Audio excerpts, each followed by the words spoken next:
আজকের রেসিপি আমাদের সকলের অত্যন্ত প্রিয় একটি খাবার, সেটা হচ্ছে খেজুর গুড়ের পাটিসাপটা পিঠা। আশা রাখছি আপনাদের আজকের এই রেসিপিটা অনেক বেশি ভালো লাগবে। তো চলুন শুরু করছি আজকের এই মজার রেসিপি। প্রথমেই আমি একটি বোলে নিয়ে নিব 1.5 কাপ পরিমাণ আতপ চালের গুঁড়া। আর এই গুঁড়াটা একদমই শুকনো ছিল, মানে রোদে শুকানো। সাথে দিয়ে দিচ্ছি আরও 1/2 কাপ চালের গুঁড়া এবং 1/2 কাপ ময়দা। আপনারা আটাও দিতে পারেন। দিয়ে দিচ্ছি 1/2 কাপ সুজি। আর এখানে 2 টেবিল চা চামচ আমি গুঁড়ো দুধ দিয়ে দিচ্ছি, এতে স্বাদটা অনেক ভালো আসবে। সাথে দিয়ে দিচ্ছি 1 টেবিল চা চামচ পরিমাণ খাঁটি গাওয়া ঘি। এই খাঁটি গাওয়া ঘিটা পিঠার স্বাদকে অনেক বেশি বাড়িয়ে দেয়। তো আপনারা যখন এই রেসিপিটা তৈরি করবেন অবশ্যই ঘি ইউজ করবেন। আর দিয়ে দিচ্ছি পরিমাণ মতো খেজুর গুড়। এই গুড়টা আমি ডিপে রেখেছিলাম, যার কারণে আমি একটু গোটা গোটাই দিচ্ছি। কেউ চাইলে আপনারা জাল করে নিয়ে তারপরে দিতে পারেন, সেটার প্রয়োজন নেই, এটা এমনিতেই গলে যাবে। তো এখানে এখন আমি হালকা উষ্ণ গরম জল দিয়ে অল্প অল্প করে একটা ব্যাটার তৈরি করে নিচ্ছি। ব্যাটারটা এমন হবে যেন খুব বেশি পাতলা না হয়ে যায়, আবার অনেক বেশি ঘনও না হয়। জাস্ট পাটিসাপটার যে গোলাটা হবে সেটা পিঠা তৈরি করলে যেন পাতলা হয় এরকম করে। তো আমি মোটামুটি সুন্দর করে মাখিয়ে এটা 2 ঘন্টার জন্য রেস্টে রেখে দিব। এবং 2 ঘন্টা পর দেখুন এটার কনসিস্টেন্সিটা একটু বেশি ঘন হয়ে গেছে। তো এখানে আমি সামান্য একটু জল দিয়ে এটাকে আরেকটু পাতলা করে নিচ্ছি। যেহেতু সুজি দেয়া থাকে, তো এর ফলে এটা একটু ঘন হয়ে গিয়েছিল। আমি একটু জল দিয়ে ওটা ঠিক করে নিলাম। আর এদিকে একটা ছোট্ট বাটির মধ্যে ঘি এবং সয়াবিন তেল দুটা মিক্সড করে আমি একটা লিকুইড বানিয়ে নিলাম, যেটা আমি ফ্রাই প্যান ইউজ করব পিঠা ভাজার জন্য। আর এদিকে চলে আসলাম আমি নারকেল এবং দুধ দিয়ে খিরসাটা করে নিব। তো এখানে আমি 1/2 কেজি দুধ ছিল, এটা কেনা দুধ, প্যাকেটজাত দুধ, সেটাই দিয়ে দিলাম। আর দিয়ে দিচ্ছি 1 টেবিল চা চামচ পরিমাণ গুঁড়া দুধ। এতে দুধের যে ঘনত্ব সেটা আরেকটু বাড়বে, ঘন হবে এবং খেতে ভালো লাগবে। তো দুধটা আমি মোটামুটি ভালো করে জাল দিয়ে নিয়ে একটু ঘন হয়ে আসলে তারপরে এখানে হচ্ছে যে নারকেল কুড়িয়ে রেখেছি আমি, সেটা এখানে দিয়ে দিব। আপনারা চাইলে দুধের পরিমাণটা আরও বেশি নিতে পারেন, যেহেতু আমি গুঁড়ো দুধও দিয়েছি।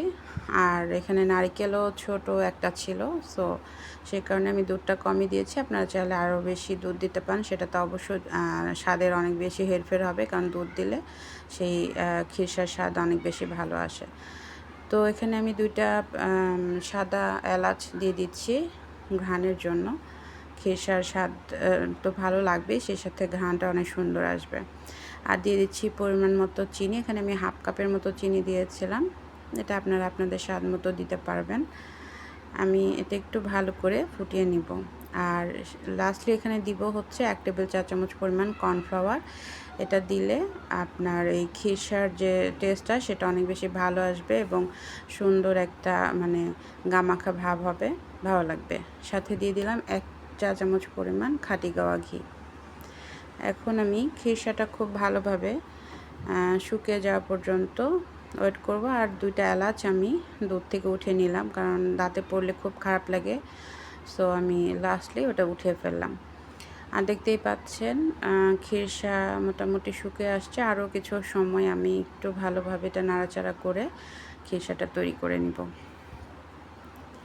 আমার বাসায় আমার বাচ্চারা খুবই পছন্দ করে এই খেজুর গুড়ের পাটিসাপটা, বিশেষ করে আমার ছেলে খুবই পছন্দ করে।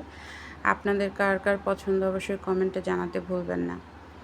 আর অসময়ে আসলে খেজুর গুড় পাওয়া যায় না, এজন্য আমি চেষ্টা করি অল্প কিছু হলেও ডিপ ফ্রিজে খেজুর গুড় রেখে দিতে, যাতে অন্য সময়গুলোতে আমরা এই খেজুর গুড় দিয়ে পিঠা বা পায়েস যেটাই হোক খেতে পারি। তো আমার খিরসাটা মোটামুটি হয়ে আসছে, দেখতে পাচ্ছেন গা থেকে ছেড়ে ছেড়ে আসছে কড়াইয়ের। মোটামুটি এটা রেডি হয়ে গেছে। তো আমি চুলাটা বন্ধ করে দিয়েছি, তারপর একটু নাড়াচাড়া করে নিচ্ছি যাতে নিচে লেগে না যায়।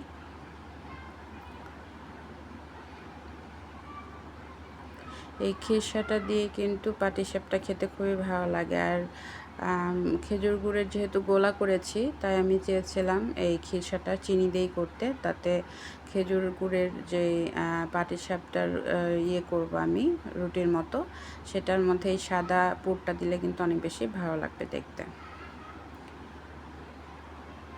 তো আমার খিরসা দেখুন রেডি। খুবই লোভনীয় লাগছে, তাই না? আসলেই লোভনীয়, এটা এমনিতেও খেয়ে ফেলা যায় অনায়াসে, খুব মজার। তো এই তো হয়ে গেল আমার খিরসাটা, নারিকেল দুধের খিরসা। এটা আমি একটু ঠান্ডা করে নিব, অন্য একটা বলে আমি এটা বেড়ে নিচ্ছি।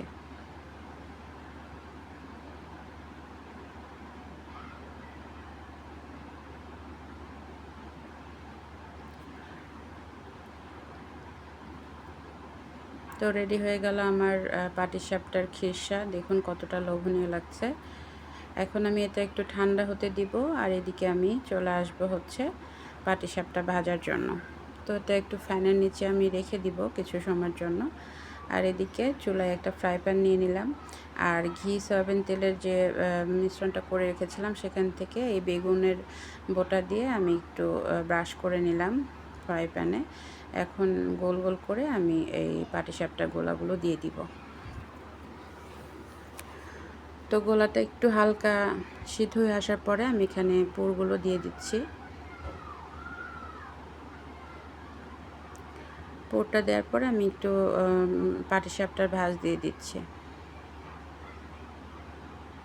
আসলে খেজুর গুড়ের পিঠা খেতে যেমন মজার, দেখতেও কিন্তু খুব লোভনীয় লাগে, মানে কালারটাই খুব চমৎকার আসে এবং খুবই মজার লাগে খেতে। তো আমার প্রথম পাটিসাপটাটা হয়ে গেল, দেখতেই পাচ্ছেন, এবং খুব সুন্দরভাবে উঠে আসছে। এই তো প্রথমটা উঠিয়ে নিলাম। এভাবে আমি আরও 2-3টা আপনাদেরকে দেখিয়ে দিচ্ছি।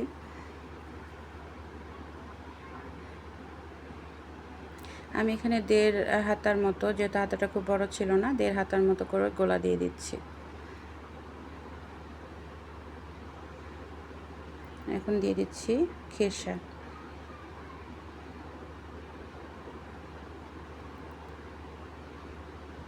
এখন উল্টিয়ে দিচ্ছি।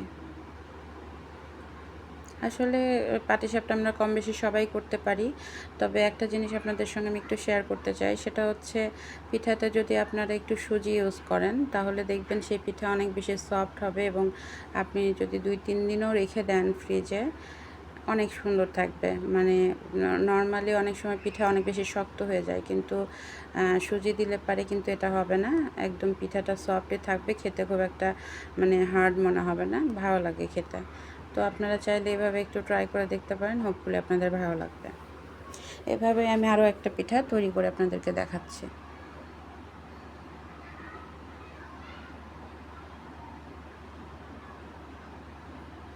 অবশ্যই কমেন্ট করে জানাতে ভুলবেন না যে আজকের রেসিপিটা আপনাদের কেমন লাগলো এবং পিঠাগুলো কেমন হয়েছে। আপনাদের একটা পজিটিভ কমেন্ট আমার জন্য আসলে অনেক বড় পাওয়া। তো এই তো এভাবে আমি মোটামুটি সবগুলো ভেজে নিয়েছি। দেখুন কত লোভনীয় লাগছে। আশা রাখি আপনাদের রেসিপিটা অনেক ভালো লাগবে। ধন্যবাদ সবাইকে।